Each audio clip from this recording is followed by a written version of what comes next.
today I'm gonna show you how to use Google Safe Search. So first type in the thing you want to search for. Then go to settings. See advanced search, click on that. And you can add all the words, like find pages with all of these words. Like for example, like this exact word, any of these words or none of those words.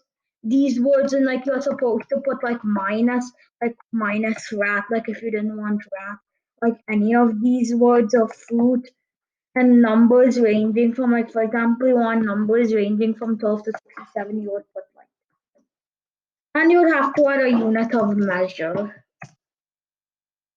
And select the language you feel you know or you want to have.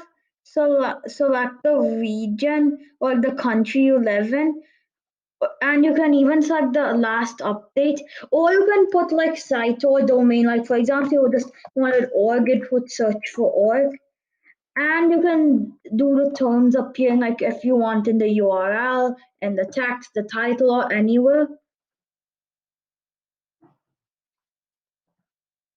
And like you can even do hide explicit results or so, or you can do like format, like file type, like if I just wanted a PDF. Or you could do free to use or share, or not filtered, or free to use or share, and then it would advanced search for you. Usually it helps you find like many words as you want, but sometimes it does not. Bye and subscribe to our channel. Let's have fun on it.